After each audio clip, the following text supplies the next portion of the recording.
America has been considered one of the most opportunistic places to live, not just on the western side of the world, but in the world. It has such a global influence on other world leaders, other countries, right? But as I spend my days outside the U.S., and it hasn't been long, hasn't been long at all, comparably to others, right?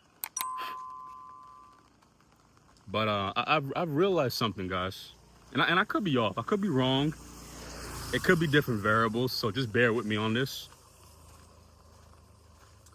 But being to a couple different countries within this last year, although I'm a U.S. passport holder, again, that influence. Although yes, I make U.S. dollars, right? That influence, sure. I'll give you guys that. But get me on this. Do other countries solely only value that I could bring U.S. currency? Because I'm not rich. I'm buying things like locals. As far as, like day-to-day living, right? I'm not building industries, businesses, companies. I'm not doing none of that. I'm not just giving money to the poor. I'm just living like other people. Very simple living, right? I'm not on a vacation. I'm not attempting to live like a tourist.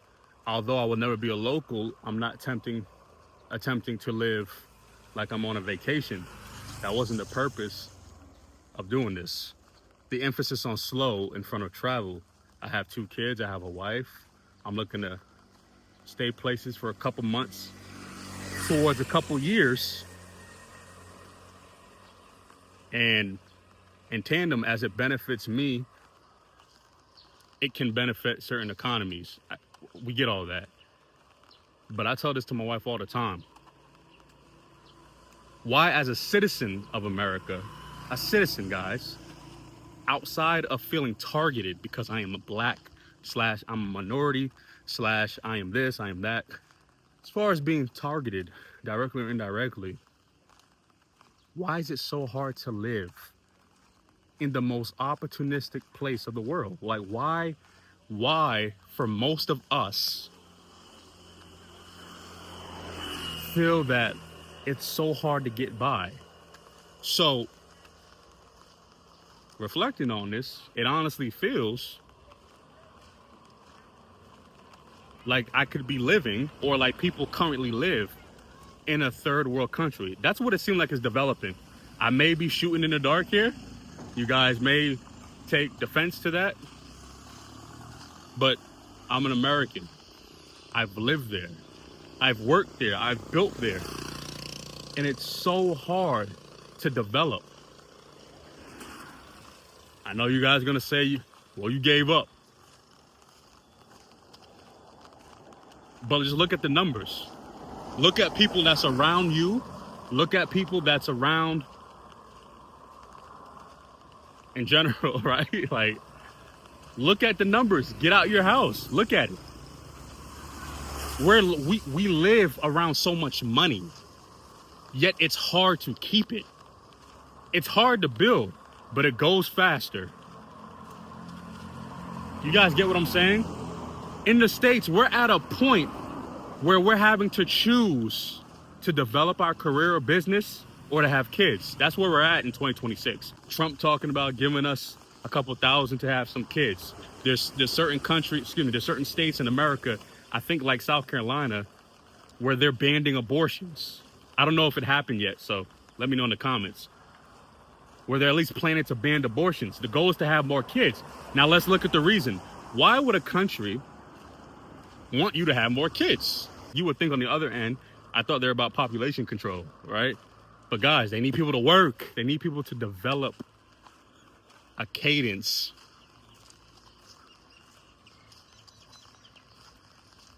of providing time outside of themselves. They need people to take the place of the retirees or the people who are disabled. Y'all gotta understand why these places want us to have kids. It's not because they want to keep caring for children. That's expensive. But people make money. When you're at a job, guys, it's a credit, it's a tax write-off. The bigger the company, the more pay the CEO gets and the shareholders. Facts. It's facts. That's facts. So understand that. So back to my point. It's raining, so I don't want to slip. Back to my point. Why can't we keep money on us? Why do we all feel so broke? Like we're working so hard. Why does $100,000 now feel like 50 to 60K? We're broke. We can't get by. It doesn't matter. I don't care that I love my job. Me having passion for my job, at whatever I'm doing, it doesn't pay my bills. The passion part. I have to work enough. I have to overcompensate for my time to barely get compensated for my time, right? Like, we do so much to not get ahead. To live in a place where we're citizens and to feel so sick and docile, to feel financially unequipped. Guys, they don't teach us financial literacy in a place where finances is basically created to control us.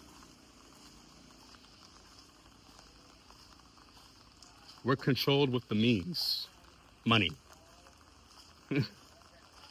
Guys, most of us, I'm telling you, most of us are sitting with $0 in our account. Let's just be 1,000% with one another, excuse me. How do we have 1 to 2 jobs, 2 to 3 jobs, right? How do we have a bachelor's to a PhD?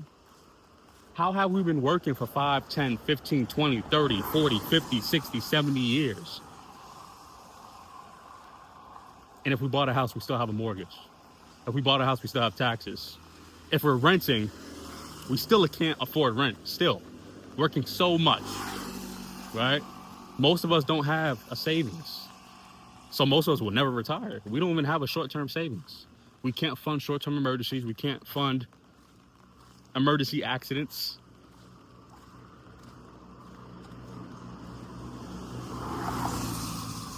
We're broke in one of the most opportunistic places to live in the world. There are people here in Thailand that's like, I can't wait to go to America.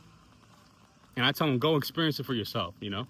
That's my open-mindedness. I can't be a person of delusion or a person of ignorance and assume what you're going to experience is the same thing I did. I can't. Who am I? Go experience for yourself. But there's a reason why I left. But since I've been out here, everybody tell me, yo, Deshaun, it's getting more expensive, man. It's getting crazy. It's getting hard. I think you made the right decision. Now, of course, like here on this YouTube stuff, right? People are going to be like, good, I'm glad you left. Good, you know, you probably weren't right for the country. Good, you know, shut the door on your way out, blah, blah, all this negativity, right? I welcome it, though. Because it proves my point. People are stressed. So people project.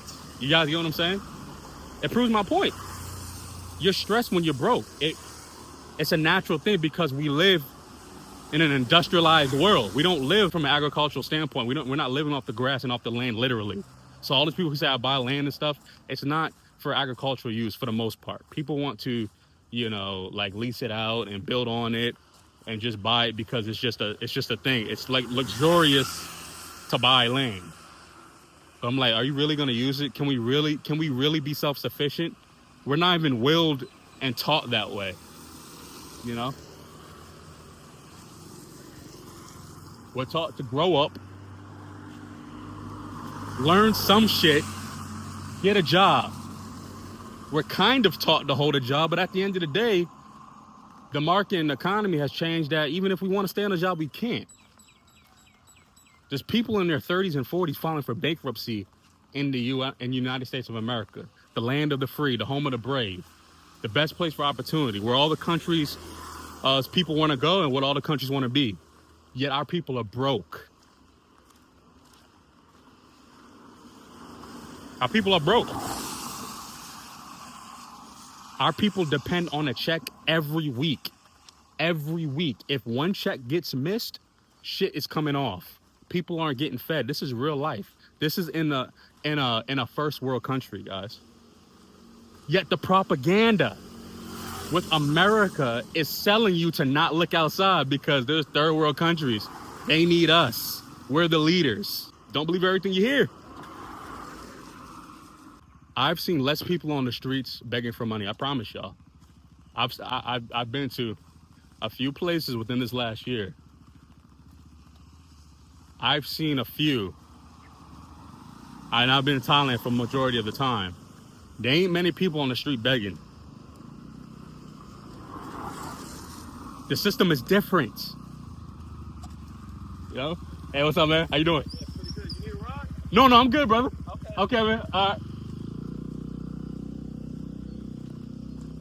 I see that man from time to time recording himself, so cool. People nice, man. Even the people who are not from here, it's just, you feel good. It's kind of, part of my point. I always ask for my ride, so my wife was right. Someone's gonna ask me for a ride. But people aren't wanting for shit, man. Like, not for real, you know? It's different, guys. I'm telling y'all. It's different. You guys are thinking that just keep busting your ass. 40. Just get the certificate. 50. Right? Just get to that VP title. 60. You guys get what I'm saying? We keep thinking we gotta do all this shit to be average or above average, to be well off. I don't even think a lot of us have a plan to get $10,000 in our account, to get $100,000 in our account. We're just trying to plan to not get evicted. We're trying to plan to maybe go see some family in a couple weeks. Like, it's basic living, which is okay. But again, if we think about the minutiae we have to go through, right? The battles with extreme basic living, we're getting beat down and bent over, guys, to be broke. We should be working hard and busting our ass to make a difference in our life, and we can't do that because it's not made for us. That's it. Like, you guys, I don't know if y'all think about that. It ain't set up for us to win, y'all. It's not. That system is a capitalistic system. It's a capitalizing evil monopoly. It is. I'm not gonna be 100 with y'all. It is. Because things are done in plain sight. Your governments don't care about us. Look, your boss, although he be having them functions and shit at work, he don't give a damn about you. You're replaceable. They don't care that you're broke. Most jobs. Now, smaller companies, things that maybe you inherited from your parents or whatever, like, you know what I'm saying? Like, maybe things in your community, okay. But they really don't break the bank for you. You know what I'm saying? Like, people will show some sort of care, but that's about it. But you lose your house. A lot of people ain't caring like they think, like they're telling you guys. I promise you. I promise you. Let some shit happen with your children. Let some shit happen where you get sick enough. I mean, yeah, you can go on disability, but your job ain't giving you a severance package. There's people who've been let go from Google and Microsoft, and they're getting paid out 6 to 12 months out of the year. Now, that's better than nothing. I'm not saying don't take that and stick it to the man. That's better than nothing. But I've been busting my ass, working way more than 40 hours a week, being away from my children, getting yelled at on calls. I've been working at this company, in this example, 15 to 20 years, because I know this stuff. 15, 20 years. And I'm just getting a pay for 6 to 12 months. Again, better than nothing. So people are going to be like, well, it could be worse. But it doesn't matter with job loyalty. None of that shit matters, y'all. It don't. It don't matter. And that's the problem. And this is what I stress to my wife and my people all the time. We got to start thinking about opportunities, ways, and providing ourselves timelines to not feel stuck. Because we keep thinking people are going to hand shit to us, and they're not, y'all. Like, they're not. We're in a system where most of us won't survive. Because we think survival is waking up, going to a job that we don't like for anywhere from 8 to 15 hours a day, getting some sort of tips, or making it to the Friday after next to get it paid, taking a drink, taking a load off, going to see some friends. Like, that's survival. But mentally, are we good?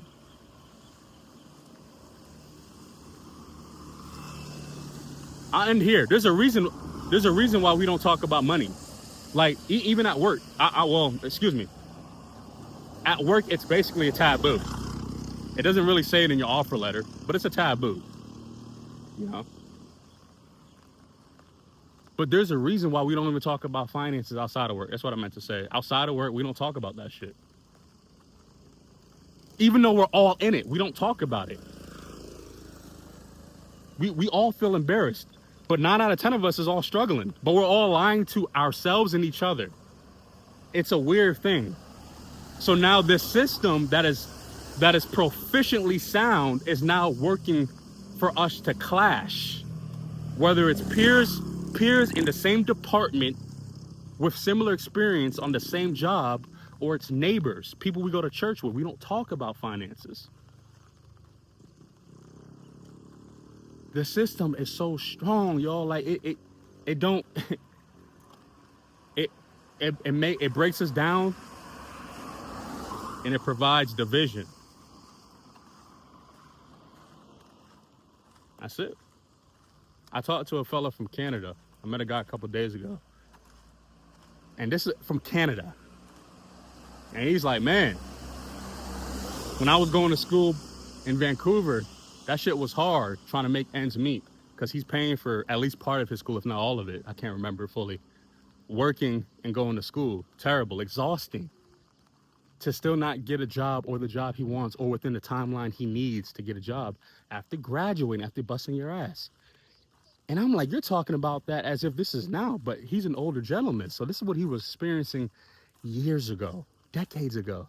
And I'm like, my guy, it's worse. And he's like, I can imagine. It's worse. It's worse. We're broke, y'all. Like, we're broke. We're broke, and it's not necessarily our fault. But there gotta be a change where you get tired of it. Although it's not your fault, you weren't asked to be born in this type of environment. You're trying to make ends meet. We gotta be tired of it. And look, we can't wait. We gotta look for options. We are broke in a place thinking it's going to benefit us. 9 times out of 10, 9 people out of 10, it won't. More than that, 9.9, right? It won't.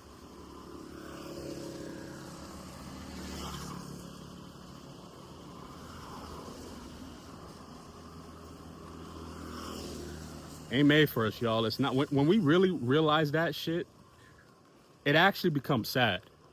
I've said this before. It gets a little depressing when you actually think about how you're living in one way, in one fashion. Thinking it's the end all be all, thinking this is all your options. When you simply change the way you think about shit by itself, before it even becomes physical, before the decision is made, when you're thinking about that decision, shit changes. You're like, man, I've really been robbed and lied to. I've also been robbed and lied to because my parents didn't even know. My grandparents didn't even know. How could they? They're, depending on your age, they're dealing with apartheid, segregation, racism. We can't even get to a master class on finances. We can't really talk about credit. God forbid the public schools make that a subject in school. We can't talk about this shit, y'all. You know why? If we talk about it, people will start applying it. People will become self-sufficient. And I'm gonna make another video about this because I said I was gonna end it, and I'm gonna end it. But I'm gonna make another video on this. Trust me. Imagine all that money that we spend going to school, we put it into investments. Low to medium risk investments, EFTs, mutual funds, shit like that, right? We put into accounts that provides us compound interest. Simple shit. You know, most of us will never have to work again when we're in our 30s if we put the same amount of investments that we put into cars, education, like I mentioned, jewelry, trying to buy homes, trying to put a deposit down on a rental property. Renting is almost like buying a home. You need like 10 to 15K to move into a damn house that you're renting. Imagine you put that shit into a portfolio. Let that sit for 10 to 15 years. And and let that sit. I'm not even talking about adding to it, but if you could add something, 2, 5, 10% of your check, a lot of us would never have to work again in our 30s. They're not going to teach us this shit. We were made to be broke in America. That's it.